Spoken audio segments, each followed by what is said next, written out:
વિરમગામના માંડલામાં trust સંચાલિત રામાનંદ આંખની હોસ્પિટલની ઘોર બેદરકારી સામે આવી છે। મોતિયાના ઓપરેશન બાદ 17 દર્દીને આડઅસર થઈ છે। ઓપરેશન બાદ 5 દર્દીઓની જોવાની દ્રષ્ટિ ઘટી જતા આ દર્દીઓને વધુ સારવાર માટે અમદાવાદ સિવિલ હોસ્પિટલ ખસેડાયા છે। માંડલામાં રામાનંદ આંખની હોસ્પિટલમાં થોડા દિવસ પહેલા 18 જેટલા લોકોના મોતિયાના ઓપરેશન્સ કરવામાં આવ્યા હતા। તમામ દર્દીઓ જે છે તે સુરેન્દ્રનગર પાટણ જિલ્લાના જ હતા। ઘટનાને લઈને અમદાવાદ જિલ્લા આરોગ્ય અધિકારી સહિત સ્થાનિક અધિકારીઓ દોડતા થયા છે। અમદાવાદ જિલ્લાના માંડલ તાલુકામાં આવેલી આ જે ટ્રસ્ટની હોસ્પિટલ છે અને આ ટ્રસ્ટની હોસ્પિટલમાં મોતિયાના ઓપરેશન વર્ષોથી થઈ રહ્યા છે।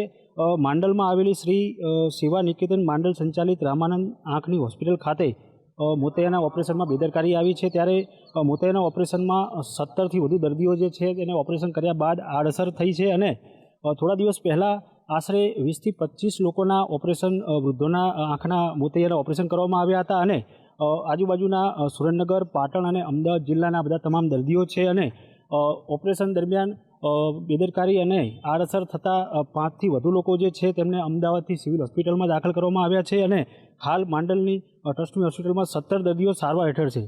ત્યારે આ સમગ્ર મામલે જે જિલ્લા આરોગ્ય અધિકારી અને ગાંધીનગરના અધિકારીઓ ધીમે ધીમે અત્યારે હાલ હોસ્પિટલમાં આવી રહ્યા છે, તપાસ કરી રહ્યા છે અને સમગ્ર મામલે શું બેદરકારી રહી તે થોડાક સમય બાદ જ આપણને ખ્યાલ આવશે। પિયુષ ગજ્જર, સંદેશ ન્યૂઝ, માંડલ, વિરમગામ।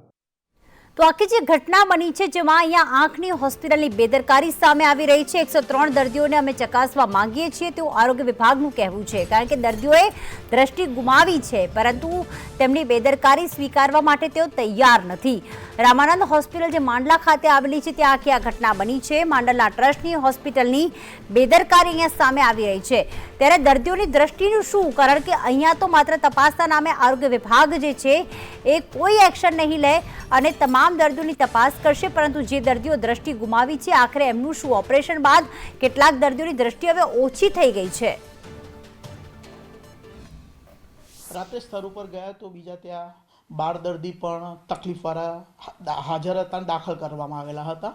એ 12 દર્દીને પણ એ લોકોએ ચકાસ્યા અને એમને પણ મુશ્કેલી હોય એવું જણાઈ આવ્યું છે, એટલે હજુ વધુ સઘન તપાસ અમે કરાઈ રહ્યા છીએ।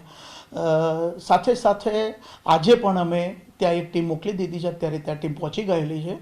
આરડીડી અમદાવાદના અધ્યક્ષ સ્થાને ટીમ મોકલવામાં આવી છે, જેની અંદર MNJ હોસ્પિટલના રેટાઇનાના સ્પેશિયાલિસ્ટ પણ મોકલવામાં આવે છે, આસિસ્ટન્ટ પ્રોફેસર પણ ત્યાં મોકલવામાં આવે છે, જે ઓપ્થેલ્મિકના તજજ્ઞ છે, માઇક્રોબાયોલોજીસ્ટ અને જે OT હેન્ડલ કરતા હોય, ઓપરેશન થિયેટર હેન્ડલ કરતા હોય એ સ્ટાફને પણ ત્યાં સાથે મોકલવામાં આવે છે।